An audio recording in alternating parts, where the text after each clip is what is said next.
14 வசனம். சங்கீதம் 91:14.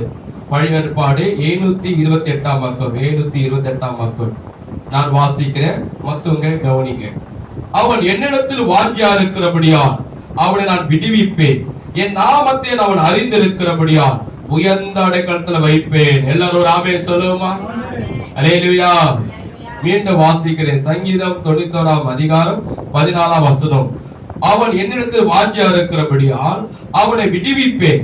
என் நாமத்தை அவன் அறிந்திருக்கிறபடியால் உயர்ந்த அடைக்கலத்தில் வைப்பேன். ஒரு ஆமென் சொல்லுமா? அல்லேலூயா.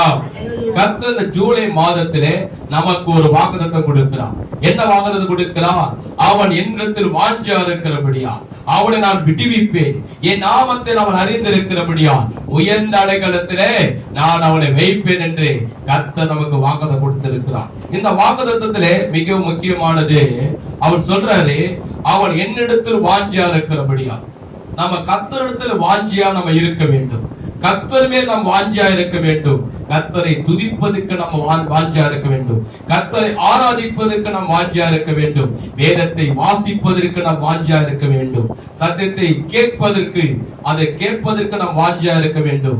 மற்றவர்களுக்கு, புற ஜாதிகளுக்கு இயேசுவை பற்றி சொல்வதற்கு நாம் வாஞ்சியா இருக்க வேண்டும். ஒரு ஆமென் சொல்லுவோமா?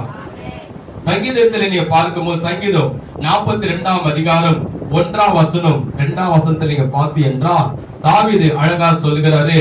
சங்கீதம் 42 1 வசனம் 2 வசனம் பழைய ஏற்பாடு 695 பக்கத்திலே அவர் சொன்னார் பாருங்க. தாவீது ராஜா, மானானது நீரோடைகளை வாஞ்சித்து கதறுவது போலே தேவனே என் ஆத்துமா உம்மை வாஞ்சித்து கதறுகிறது. என் ஆத்துமா தேவன் மேல், ஜீவனுள்ள தேவன் மேலே தாகமாய் இருக்கிறது. நான் எப்போது தேவனுடைய சன்னதியில் வந்தே நிற்பேன்.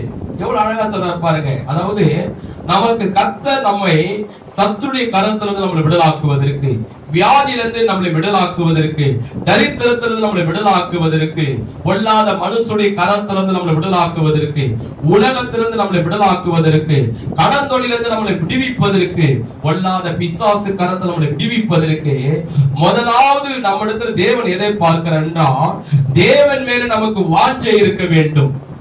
தாவீது சொல்றாரு பாருங்க. அவர் சொல்றாரு, மானானது தன் நீருடையை வாஞ்சித்து கதறுவது போலே என் தேவனே என் ஆத்துமா உம்மை வாஞ்சித்து கதறுகிறது என்றார். ராமே சொல்லுவோமா? அல்லேலூயா சொல்லுவோமா?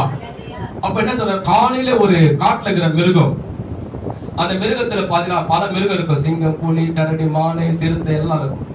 மான் எழுந்த